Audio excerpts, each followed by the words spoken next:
Robert Kaplan steps in and says we don't need to pay too much attention to market expectations, and market expectations adjust, it seems, to reflect a 50% probability of a rate hike in March.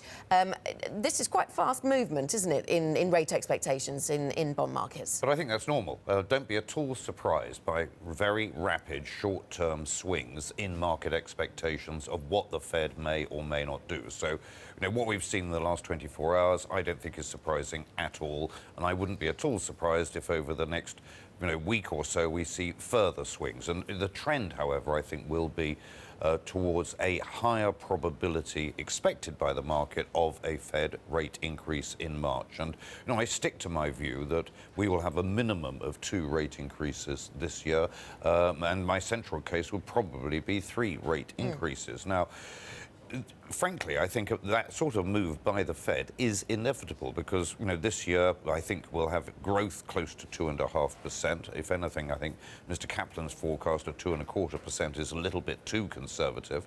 But also, critically, look at the Fed objectives. Low unemployment. Unemployment is well below 5%, expected to stay below 5%. I don't see any reversal in the employment data. Plus, inflation. Headline and core inflation are converging at around 2.5%. Well, those are the coalescing factors, and I suppose the question we've got to ask ourselves is, what is the capacity of the stock and the bond, the FX market, to absorb 3 hikes? If you look at what the market is presuming, it's the growth, it's the reflation trade. I mean, the S&P's up 10% since he came to power. Correct. Nearly $3 trillion has been added. Do the stock markets do they take 3 hikes, easily absorb them with no pullback? Well, I think short term, I think one has to actually be concerned about risk in the market. And actually one observation we have at the moment is that obviously we have a very low VIX, which is sub 12, and therefore actually insurance to protect your downside risk is actually reasonably cheap at the moment. Now, should you be protecting your downside risk, and should you be concerned about the limited extent of upside? And I think the answer to that is absolutely yes. And I think factors for concern are the Fed raising rates.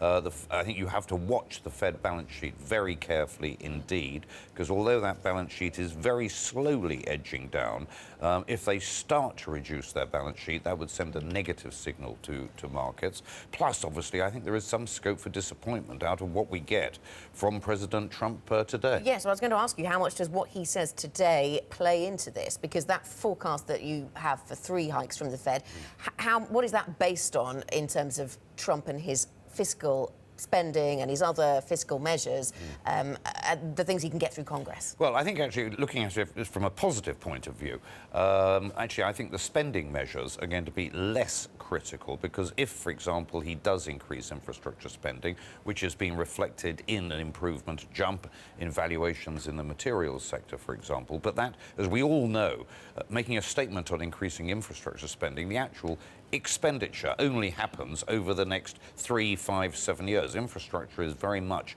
a long-term project. I think what is more critical in the short term is what he does on corporation tax, if there is a plan for what is called a border adjustment tax, which frankly I think is going to be very difficult to implement, and also for the US dollar, to what extent there is going to be a tax holiday on corporate liquidity being repatriated to the States. But I think the key in all of this is actually not defense spending.